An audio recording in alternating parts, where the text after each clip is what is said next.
Bonjour à tous et à toutes. Merci de votre invitation qui me fait énormément plaisir. Je vais vous parler un petit peu des routes de navigation en Arctique.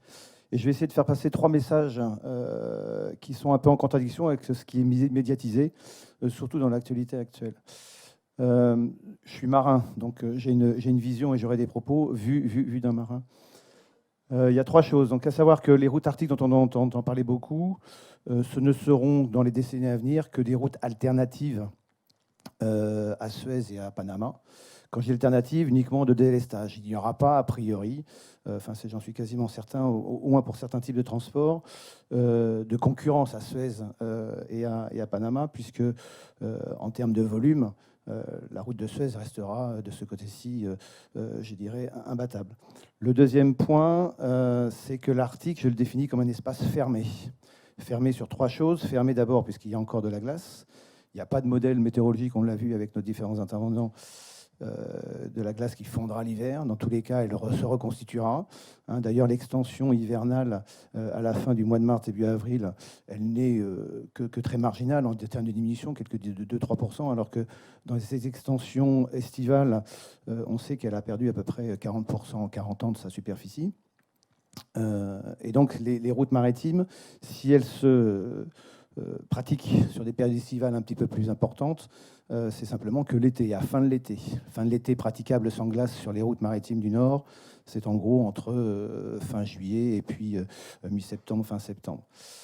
Ça, c'est la deuxième chose. Le deuxième point, c'est que c'est une zone réglementée puisque l'Arctique est entouré de continents, alors que l'Antarctique, lui, c'est un continent entouré de mer. L'Antarctique, il est régulé par le traité sur l'Antarctique. Alors que l'Arctique, lui, il est, je dirais, réglementé, j'en parlerai un peu plus tard, par la Convention internationale des Nations Unies sur les droits de la mer. Donc c'est un espace maritime réglementé par cette convention, contrôlé, puisque en fait, on verra tout à l'heure qu'il y a des articles de cette convention qui permet aux États côtiers d'exercer un certain contrôle sur des distances de leurs côtes très importantes, 200 000, donc à peu près 315 km, ce que font les Russes sur la partie nord-est.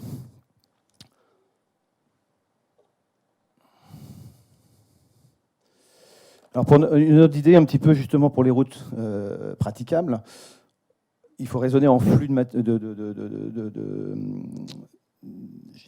matières premières, en flux de produits manufacturés. Donc il y a 2 types de transports. Il y a un transport qu'on va faire avec des voyages dits à temps, typiquement illustré par les porte-conteneurs. Porte-conteneurs, pour l'instant, il y a des flux qui sont plutôt asiatiques vers l'ouest et vers l'est, donc vers les États-Unis et vers l'Europe, qui passent essentiellement par le canal de Suez. Il y a un autre trafic que l'on voit opérer, c'est la partie verte ici,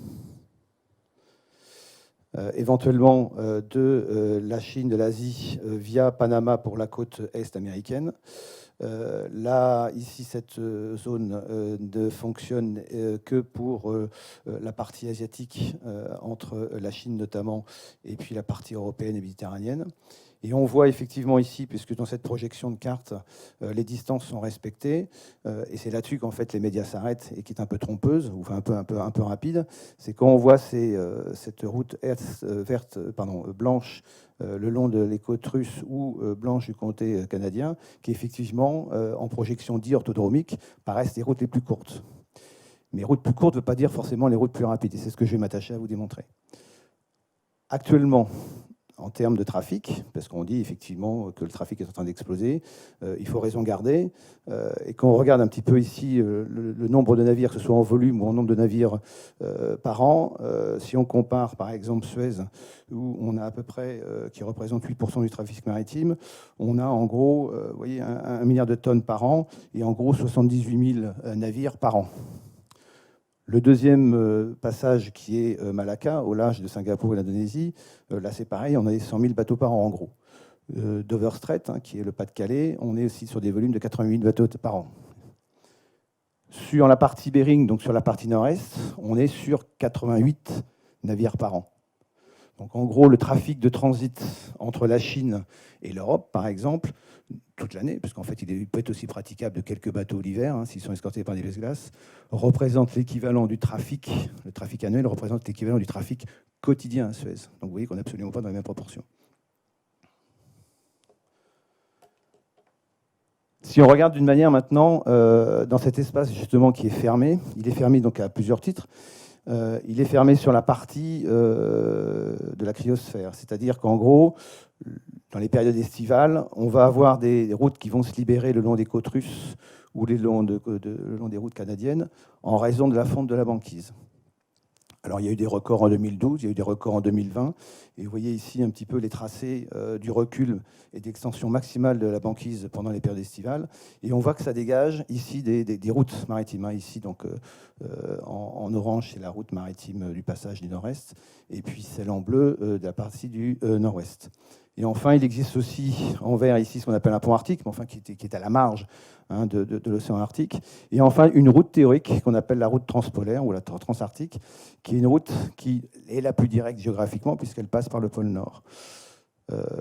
Le pôle Nord, le géographique, il y a de la glace. La glace, pour y avoir été en mois de septembre dernier, avec des trous d'eau, hein, donc, parce que la banquise fond et se délite, c'est-à-dire que ça fait des grandes plaques, ces grandes plaques dérivent. Il faut bien voir, et c'est un problème qui est lié à la navigation et la capacité à naviguer dans ces eaux-là, c'est que ici, vous avez des courants, on l'a vu hier dans les différentes présentations, et notamment ce qu'on appelle un courant ici qui s'appelle le gyre de Beaufort, hein, qui est une remontée d'eau chaude et qui se refroidit et qui est alimentée par des grands bassins d'eau douce qui sont les fleuves russes et les fleuves canadiens. Et quand ça débâcle, donc à la fin de la période estivale, cette gyre qui est dans ce sens vient embâcler et engorger toutes les détroits des archipels canadiens de glace de première année. Et donc, du fait de ces courants-là aussi, ça libère plutôt d'une manière privilégiée toute la partie est. Et puis, vous avez aussi un grand courant, qui est la dérive arctique, hein, qu'on appelle le courant de Fram, qui descend ici, qui est évacué dans la mer de Norvège, et qui fait que ça libère les eaux russes. Et c'est pour ça que je ne m'étendrai pas là-dessus, la version des routes canadiennes, donc, qui va longer les côtes américaines, canadiennes, à travers ces archipels. Il y a une route directe ici, là, qui s'appelle par le détroit de McClure, qui, elle, justement, est très peu praticable, puisqu'elle est encombrée de glace quasiment toute l'année. Enfin, elle est encombrée de glace toute l'année. De la glace qui s'accumule, donc qui n'est pas plate, hein, qui va faire des concrétions, hein, et donc très peu praticable, à condition qu'on ait, ou à moins qu'on ait un brise-glace de classe élevée. Et donc cette route existe, elle existe sur quasiment un mois, de fin août jusqu'à fin septembre et encore 15 jours, qui est utilisée uniquement que pour des croisières. Donc ça n'a pas une route commerciale. En plus de ça, il y a une volonté des Canadiens de ne pas la favoriser, puisqu'en fait, il n'y a pas d'intérêts commerciaux, c'est simplement que des lignes intérieures pour faire du ravitaillement des communautés locales. En revanche, les Russes, sur la partie ici nord-est, eux, ont une politique de développement de cette route-là. Et donc, ils ont pris la présidence du Conseil de l'Arctique l'année dernière, Conseil de l'Arctique qui est un espèce de forum intergouvernemental de coopération entre les pays de l'Arctique et les pays subantarctiques. Et donc, ils ont annoncé, effectivement, et ça c'est une notoriété publique, hein, leur volonté de développer cette route. Alors pour deux, et on le va voir tout à l'heure, pour essentiellement deux raisons. La première est d'évacuer, si vous voulez, toute leur production de fossiles pétrolières, gazières et de minerais de la péninsule de Yamal et de Guidon, là ici, à la fois vers l'ouest en été, en hiver, pardon, mais également en été, et du côté asiatique en été, et puis maintenant en hiver. Ça sera ce qu'on appelle du transit de destination, du voyage de destination. C'est-à-dire que le transit qui existe et qui va grossir, et qui fait l'essentiel du volume du transit des routes maritimes, c'est parce que ce sont le trafic qui viennent justement de ces usines-là. Je vais vous montrer des photos tout à l'heure.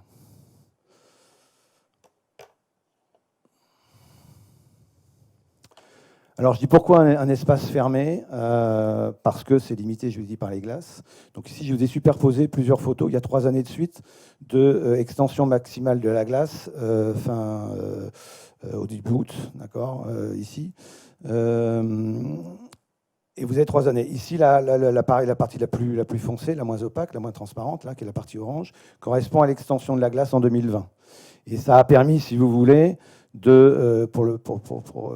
cette courbe rouge, cette route-là, qui était un navire de croisière de Ponant qui faisait un repositionnement dans le Pacifique Nord, qui était parti de Loggerbin ici, là, et qui a pratiqué cette route-là en tangentant ici, c'est la latitude 84 Nord, et qui a tangenté sa route et qui a pu passer, si vous voulez, dans la partie du nord-est sans rencontrer quasiment aucune glace dérivante.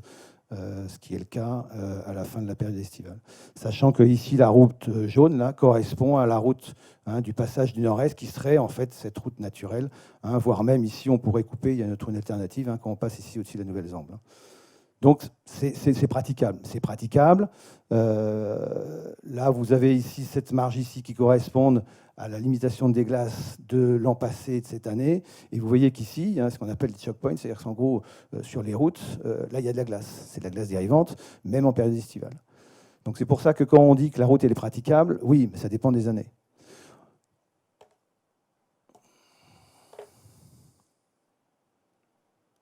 Voilà quelques projections des routes maritimes que l'on pourrait extrapoler. Voilà là, actuellement ce que sont les routes qui sont praticables. Donc ici, vous avez en rouge les routes potentielles qui ont été faites suite à des enregistrements.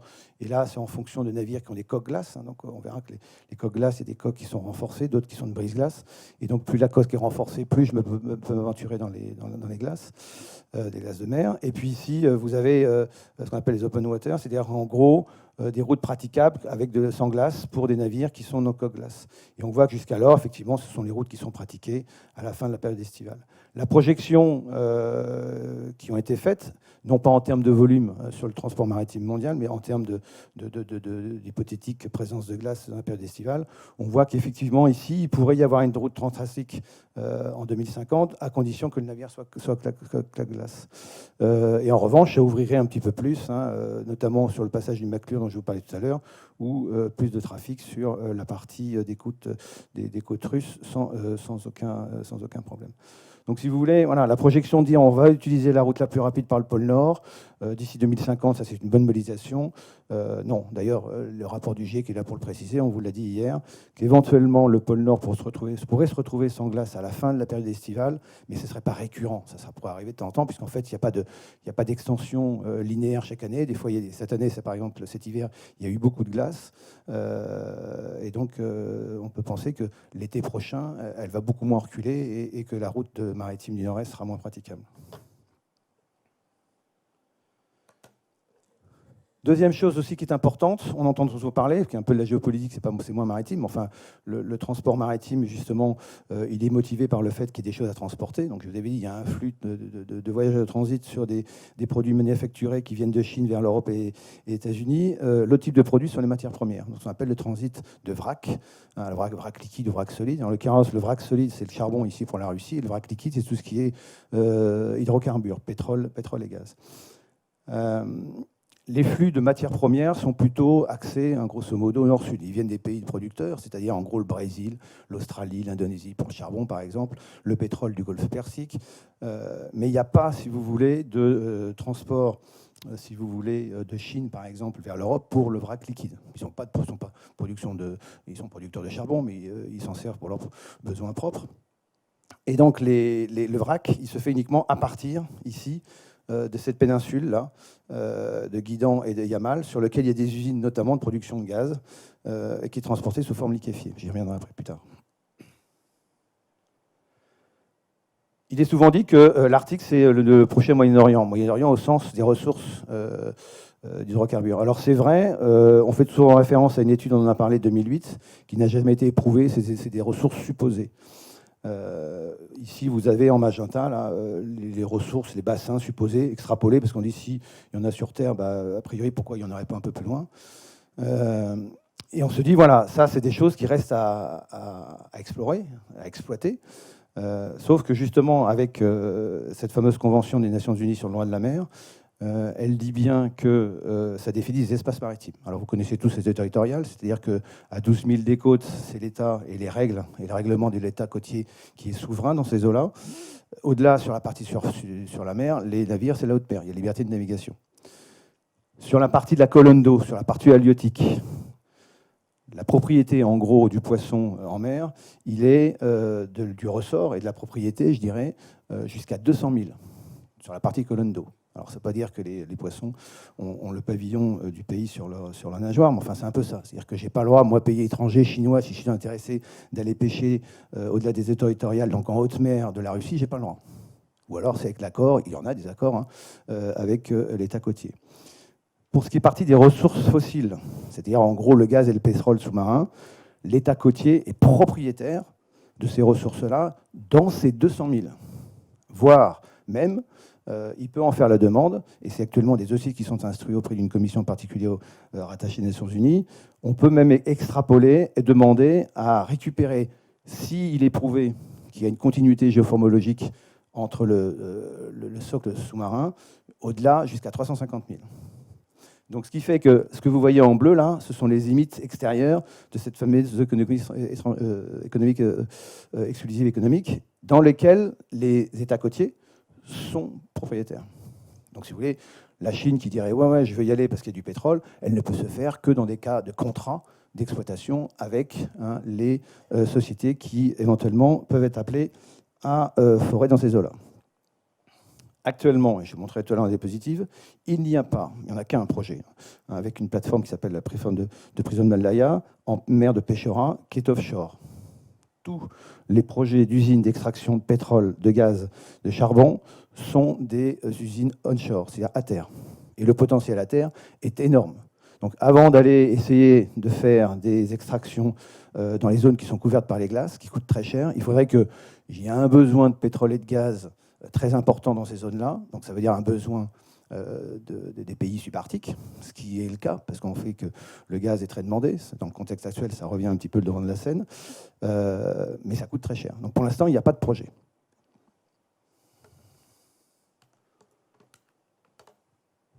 Voilà, on appelle ça un peu les Arctic Five. Les Arctic Five sont les 5 pays dont Damien a parlé tout à l'heure, des États côtiers. Et vous voyez que leur couleur, avec leur extension et leur propriété actuelle reconnue, donc il n'y a pas de litige de partage de ces eaux-là, elles sont maintenant quasiment tous actées entre les pays. Et donc chacun, quand il y a des côtes, il y a des distances qui sont, on fait ça à équidistance.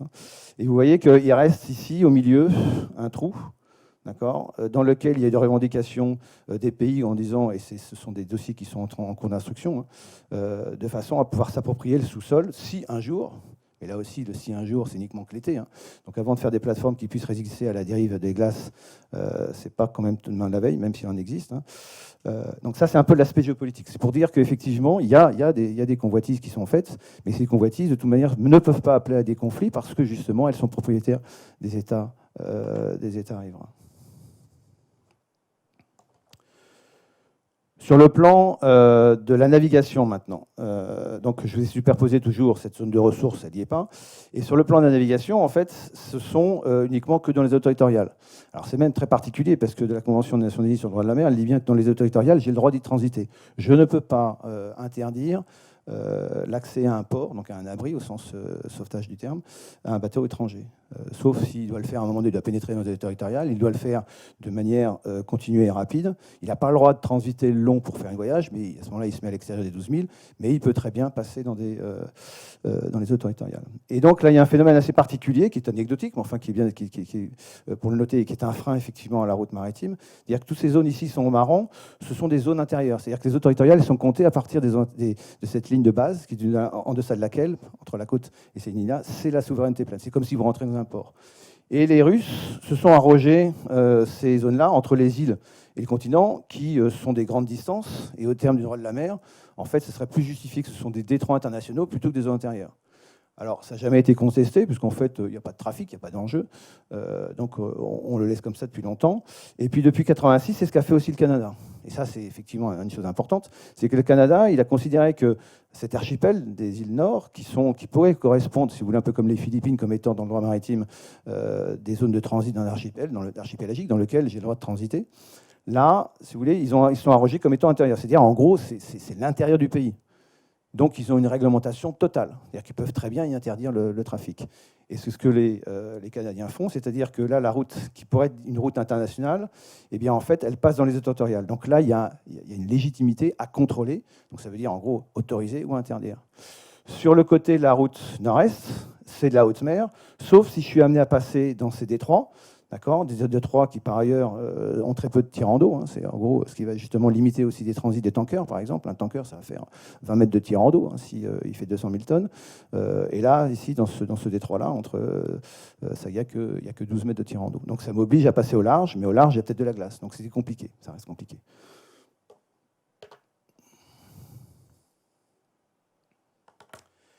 Alors, route du Nord-Ouest, il n'y a pas de sujet, il n'y a pas de volonté. Les Canadiens ne tiennent absolument pas à développer cette route-là, parce que ça veut dire qui dit développer une route maritime veut dire moyen d'assistance, donc il faut des brises-glaces supplémentaires, il faut des moyens de communication, etc. Et donc c'est un peu se tirer une balle dans le pied, parce que si un bateau qui reste coincé, qui s'échoue avec risque de pollution, etc., ben, il faut y avoir des moyens de pouvoir le secourir, ce que n'ont pas les Canadiens, ils n'ont pas envie de le développer. En revanche, sur le côté russe, eux, il en va de leur économie. Ils sont en train d'organiser des routes, effectivement pour cette région-là où il y a des ressources terrestres qui sont énormes, avec un transit de destination, c'est-à-dire les navires qui partent de ces zones d'exploitation et qui vont vers l'Europe et vers l'Asie. Et comme il autorise, je vous avais dit, la fameuse Convention des Nations Unies avec l'article qu'on appelle l'article 234, qui dit, voilà, pour autant dans les zones territoriales, il n'y a pas de sujet, puisqu'en fait, l'État côtier exerce son droit plein entier. En revanche, au-delà des 12 000, jusqu'à la haute mer, les libertés de navigation. L'État n'a pas à exercer un contrôle, même un État, un navire militaire. Ça, c'est le droit de la mer. Sauf qu'il y a un article qui dit, là, il dit, voilà, pour les zones couvertes par les glaces, j'autorise l'État côtier à exercer un droit non discriminatoire est important, sur les navires qui transitent dans ces zones des Z2, en couverts par les glaces, et qui potentiellement pourraient représenter un danger de pollution. Et là, il est facile à trouver, c'est-à-dire qu'en gros, si le navire qui se engage, qui n'est pas forcément coque renforcée glace, un pétrolier ou même un navire, les gros navires, leur soute de carburant est équivalent quasiment à plusieurs dizaines de milliers de pétrole ou de gazole. Donc potentiellement, ils peuvent polluer, quoi. Et que s'ils transitent là et qu'ils venaient à rencontrer, à faire un trou parce qu'ils ont percuté un morceau de glace, eh bien, ça veut dire que c'est moi, État côtier, de me donner les moyens d'intervenir, etc. Donc, à la russe, ils ont interprété cet article-là comme étant, ben voilà, dans les zones ici qui s'arrêtent de glacer, parce qu'en fait, il y a l'influence du Gulf Stream. Donc, en gros, ici, il y a cette limite-là, au-dessus de la Nouvelle-Zambie, et puis dans le détroit de Bering, toute cette partie-là, eh bien, on va la réglementer. En gros, les Russes disent, voilà, il faut demander l'autorisation de présenter et de faire tout ce transit-là, donc toute la partie de la route du nord-est, que ce soit dans un sens ou dans un autre. Ce qu'on appelle ça un corridor, parce que le corridor, il est limité au nord par justement cette extension maximale de la glace, il est limité justement par la zone côtière, et donc là, ils ont régulé, et en fait, on peut dire contrôler cette route. C'est-à-dire qu'en gros, comment se passe le marin? Si moi, je veux faire un transit, d'accord, il faut que je demande à la Russie, donc il y a une administration particulière qui s'appelle la NRSA. Je fais une demande, cette demande est regardée, je dois payer, okay, et elle est acceptée ou elle n'est pas acceptée. Si elle est acceptée, j'ai un slot, c'est-à-dire j'ai une heure de passage. Si elle n'est pas acceptée, la Russie aurait les moyens de pouvoir m'interdire son transit. Donc pour un amateur, ce n'est pas très confortable. Pour les pays comme la France, l'Europe, surtout les États-Unis, qui sont très attachés à cette fameuse liberté de navigation, c'est vu d'un très mauvais œil, quoi. Qui êtes-vous, vous, les Russes, pour m'interdire le passage alors que c'est des zones de haute mer de libre circulation? C'est une source de tension. Quelles sont les zones qui sont particulièrement en cours de développement? Il y en a deux. Il y a les zones ici qui sont la zone de Yamal, et puis à côté la zone du Guidan, et puis après vous avez la péninsule de Tamir. Ce sont trois péninsules qui sont au large de laquelle il y a la mer de Kara, qui sont fermées ici par la Kara Gate, qui est un détroit, et toute cette partie-là gèle relativement moins, d'accord, même la mer de Pechora, mais en fait elle gèle quand même. Et donc toute cette partie-là fait l'objet, donc l'hiver elle gèle, et donc il y a besoin d'avoir des brises-glaces pour pouvoir escorter tout le trafic maritime qui partent des usines d'exploitation. Les plus grandes, ici, on est sur la partie pétrole et puis charbon. Le charbon en train de reprendre de la vigueur, puisque les centrales à charbon, notamment pour l'Inde, la Pologne, la Chine, etc., alimentent à la fois deux choses, à la fois les aciéries dont on a besoin, et surtout les centrales thermiques. Donc il y a un gros besoin. Il y a une nouvelle usine ici, là, de la compagnie Aeon, qui sont en train de faire et de fournir à peu près à terme, dans la fin de décennie, 100 millions de tonnes de charbon d'excellente qualité. Sur la partie pétrole, il y a 3 usines ici, là, qui sont... Ici, c'est la seule, hein, Prism Laya, c'est la seule plateforme qui est posée sur le fond. Il y a très peu de fond, hein, sur toute la partie plateau, dans les 200 000 des côtes, il y a très peu de fond, ce qui est d'ailleurs qui pose un problème pour la navigation. Et ces plateformes particulières, parce qu'en fait, elles sont posées, donc elles sont, je dirais, elles ont une superstructure qui permet effectivement de pouvoir lutter contre la glace qui dérive. Produisent du pétrole à peu près depuis une quinzaine d'années. Ça, ce sont les seuls puits qui sont offshore. Les autres, ici, là, ce qu'on appelle des forotes, c'est-à-dire, en gros, ce sont des perches, des espèces de bouées, hein, dans lesquelles il y a un oléoduc qui est raccordé à des champs pétroliers terrestres. Pareil ici, au fond de la rivière de l'Aube, où vous avez, ici, pareil, une bouée, on appelle ça une bouée, hein, mais bien que ce soit une superstructure, mais elle flotte, et avec lequel qui est raccordé sur un oléoduc et qui approvisionne des bateaux. Des bateaux spécialisés, qui sont des bateaux qu'on appelle des shuttles, des bateaux coque-glace, et qui font la navette entre Mourmansk et les sites d'exploitation, parfois escortés par les brise-glaces, parce que la glace est vraiment très importante. Deuxième site d'exploitation, qui est la même région en fait, hein, sauf que là, c'est sur le gaz. Alors le gaz, on en parle beaucoup actuellement. Pourquoi? Parce que le gaz, au niveau européen, par exemple, dans le Green Deal, c'est-à-dire en gros la projection de ce mix énergétique où on veut arriver, notamment pour l'Europe, à 0% d'émissions de gaz carbonique dans les années 50. Et on sait que la consommation de pétrole et charbon sont les plus grands polluants en termes de gaz carbonique. Et le gaz l'est un peu moins. Et donc, il y a ici des grands gisements qui sont des gisements terrestres et qui alimentent des gazoducs, dont Nord Stream, qu'on entend parler actuellement. Il y en a 2, Nord Stream 1 et Nord Stream 2.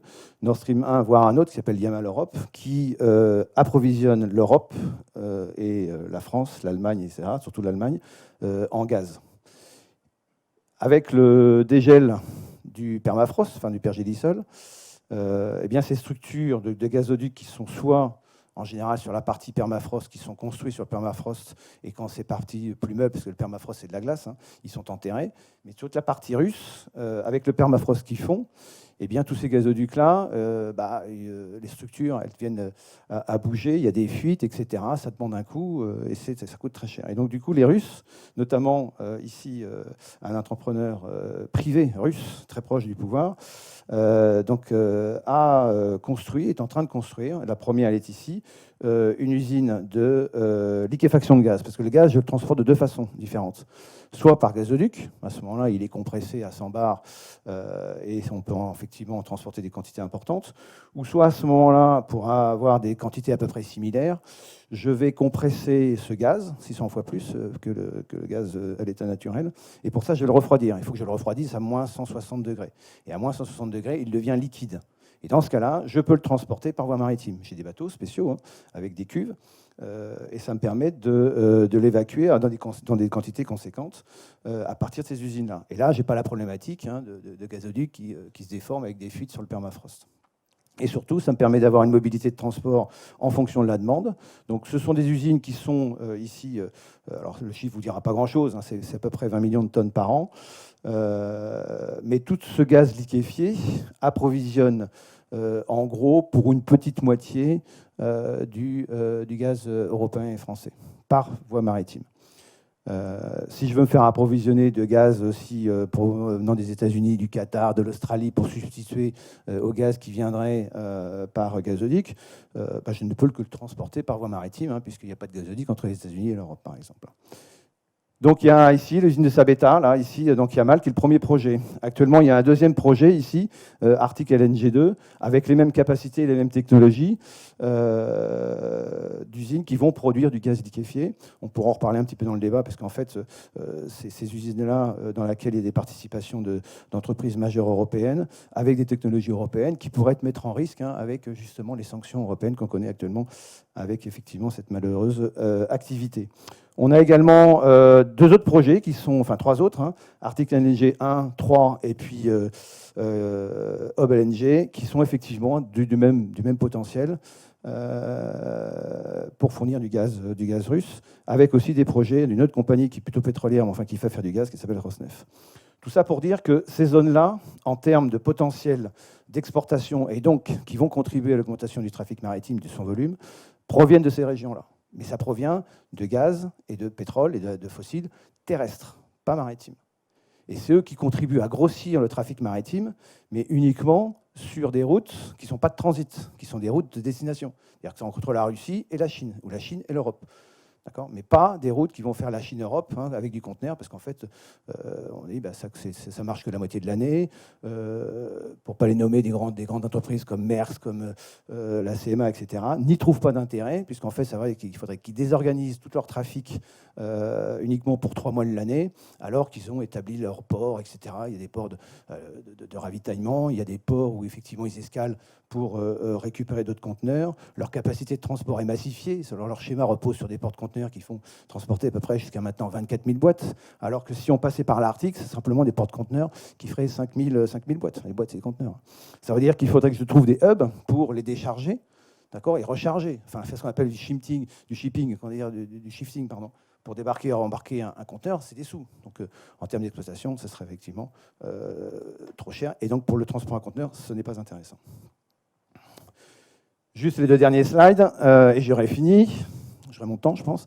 Voilà, donc les projets sont en Russie, et je vous dis, je répète, c'est d'actualité, sont essentiellement industriels, liés à l'exploitation d'extraction de fossiles, pétrole, gaz et charbon. Ces 2 régions qu'on vient de citer, avec aussi d'autres régions un petit peu plus proches du territoire de Bering, qui sont en termes de développement, ça représente 15% du PIB russe. C'est-à-dire qu'en gros, si j'arrête ces exploitations, si j'arrête de les développer, je mets en risque effectivement mes revenus du russe, et c'est là pour laquelle le pouvoir central est très attaché et développe beaucoup d'énergie et d'argent à développer toutes les routes maritimes qui sont associées à l'extraction et au voyage en provenance de ces usines-là. Leur but, c'est, je montrais tout à l'heure, de développer, ils sont en construction de brise-glace, pour pouvoir justement escorter ce trafic, quelles que soient les conditions de glace, et même en hiver. À condition, bien sûr, que ce soit des bateaux spécialisés, parce que si c'est un bateau coque normal, même derrière un brise-glace, ça représente trop de risques. Donc vous voyez là, c'est l'usine de Yamal qui est finie, ce qu'on appelle des trains de liquéfaction. Les trains de liquéfaction sont en fait une série de turbines qui sont les unes après les autres, qui vont compresser, des turbines qui sont allemandes ou américaines de technologie. Et ça marche bien, pourquoi? Parce que comme il faut compresser et faire du froid, quand c'est des milieux froids, c'est plus facile à faire un train de liquéfaction en Floride plus facile de le faire en Russie qu'en Floride, quoi. Ça coûte moins d'énergie. Et j'ai des bateaux qui sont ici, là, ce qu'on appelle des tankers qui sont très particuliers. Ce sont des tankers qui ont les capacités qui sont brise-glace, une classe de brise-glace assez élevée, donc les coques défendues, et qui marchent en marche avant quand la glace n'est pas trop épaisse, et quand la glace est trop épaisse, ils ont des moteurs, ça se fait comme des tueurs-bords, c'est ce qu'on appelle des pods. Ils renversent sur la hélice et ils fonctionnent de marche arrière. Ils attaquent la glace, si vous voulez. Et ils ont une autonomie complète, quasiment. Là, cet hiver, il y en a encore 2 qui ont fait le transit en autonomie. Et donc, les ravitaillent. Donc là, ceux, ils viennent des usines, donc de Yamal et puis l'autre Arctic LNG qui sont censés se construire. On a 15 comme ça. En gros, il y en a un qui part tous les 40 heures. Escorter de brise-glace ou pas pour que ça aille plus vite. Et puis ça sont les autres projets. Ça c'est le seul projet offshore. Ça c'est le projet Arctic LNG 2. Alors sur celui-ci, il est construit sur la terre. Il est construit, les usines Yamal, il est construit sur ce qu'on appelle des thermosiphons. C'est-à-dire que comme le permafrost y gèle, et je ne peux pas me permettre que ma cuve elle soit pas solide, etc. Toutes les structures que vous voyez ici, même l'aéroport, la piste d'aéroport, sont construites sur des pieux qui sont enterrés et qui sont réfrigérés. C'est-à-dire qu'en gros, je veux maintenir une température du sol autour de ces pieux-là, de façon à ce qu'ils ne s'enfoncent pas. 176 000 pieux ont été creusés. C'est un des plus gros projets industriels qui a commencé en 2013 et qui a été mis en route en 2017. 27 milliards de dollars. Le deuxième, ici, là, Arctic LNG 2, c'est pareil. Alors eux, ils ont une technologie différente, puisqu'en fait, ils n'ont pas mis des pieux. En fait, ils sont en train de construire des barges qui font la taille de 4 terrains de foot en longueur. Et l'usine est construite sur ce qu'on appelle, c'est un système gravitaire, il est construit sur des usines en béton qui flottent. Donc ils vont être flottés, donc c'est vide. Je vais les remorquer après dans leur lieu, ici dans la rivière de l'Aube. Je vais les remplir de eau, ils vont se reposer sur le fond. Et en fait, toute la partie liquéfaction, c'est le train de liquéfaction que je retrouve ici, on va les retrouver sur ces barges-là. Et il y en a 3 comme ça qui sont prévues. La première, mise en route en 2023, à condition à condition que, c'est un autre sujet, que les sanctions économiques ne s'appliquent pas sur les technologies européennes, puisque ce sont des technologies européennes qui sont en gros à la fois en termes d'ingénierie, mais à terme effectivement de certains éléments qui interviennent dans cette trainification qui sont français et américains. Voilà, aussi c'est pareil, c'est pour la partie hub. Et enfin une dernière, alors c'est l'avant-dernière, pardon, mais ça va être très vite. Voilà, ce que je disais tout à l'heure, c'est maintenant voilà, comment c'est établi. Hein. Le trafic qui fait que, le trafic, on le voit, qui augmente sur la partie qui est du trafic des destinations, entre justement ces endroits où il y a la production de gaz, pétrole et charbon qui seront au même endroit, et qui vont vers, ici, l'Asie en été, parce que là, la mer est libre, ou alors escortés par des brise-glaces, part en hiver, mais sur très peu de navires. C'est quelques navires l'hiver pour l'instant. Mais enfin, en 2023, ils ont l'intention de l'ouvrir régulièrement. Et sinon, puisqu'il y a moins de distance à parcourir en mer gelée, ça va vers ici, vers Mourmansk. Et aux extrémités, là, ils sont en train de construire, la Novatec, là, ce qu'on appelle des hubs. C'est-à-dire qu'en gros, ce seront des gros quais flottants sur lesquels il y aura des endroits, des capacités de stockage équivalentes de 2 navires comme ça. Hein, ça fait 173 000 mètres cubes de gaz. Et à ce moment-là, ce sont 2 méthaniers conventionnels qui prendront le relais, ce qui permettra d'optimiser le trajet de ces navires-là qui sont spécialisés, hein, parce que ça coûte très cher de les faire venir naviguer, parce qu'ils sont plus lourds, donc ils coûtent plus cher, jusqu'à destination. Pour l'instant, ils le font, mais après, quand il y aura ces hubs, à partir de 2023, eh bien, j'aurai plus d'allers-retours possibles sur ces routes-là. Et pour ça, les Russes sont en train de mettre de construire une flotte. Alors, ils ont des brise-glaces qui existent déjà, hein, des brise-glaces à propulsion nucléaire. Ils sont au nombre de 4. Ils ont une série de 5 propulsions nucléaires à 60 MW, donc plus puissants que les précédents. Il y a 2 actuellement qui sont en service, hein, l'Arctica et le Sibir. 3 autres qui sont en train de construction, et donc le dernier entrera en service en 2027. Et puis un projet qui est en cours de construction, là, qui devrait aboutir en 2027, qui est le leader, qui se rappelle le Roussia, qui fait 120 MW. D'accord.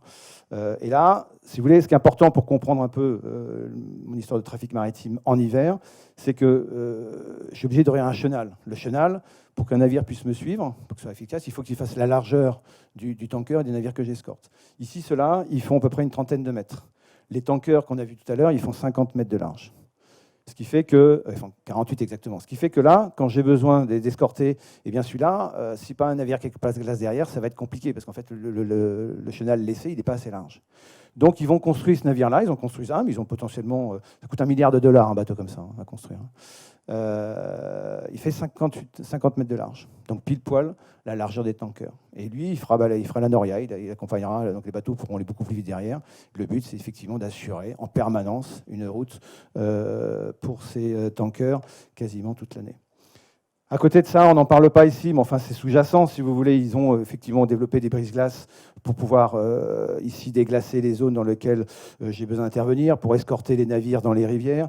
Et également aussi, ils ont développé des navires militaires, brise-glaces. Pourquoi ? Parce que la zone qu'on a vue tout à l'heure, corridor, et c'est ce qui fait qui crée un petit peu de tension avec les autres pays arctiques, c'est que la Russie a une notion de sécurité qui est, en termes de sauvetage, qui est basée sur tout ce qui est l'outil militaire. Alors ça choque un petit peu parce que nous, les sauvetages, c'est plutôt des services civils. Les Coast Guard, même si c'est militaire, enfin, ils sont rouges et ils sont blancs. Là, la surveillance de la route arctique serait avec des moyens militaires, ce qui peut être effectivement mal perçu des pays arctiques et subarctiques. Voilà, si vous voulez en savoir plus, à la fin du mois sortira un ouvrage préfacé par l'ambassadeur des pôles sur effectivement toutes les économies qui sont liées aux routes maritimes arctiques et qui sont d'actualité sur le plan géopolitique avec les événements que vous connaissez. Je vous remercie.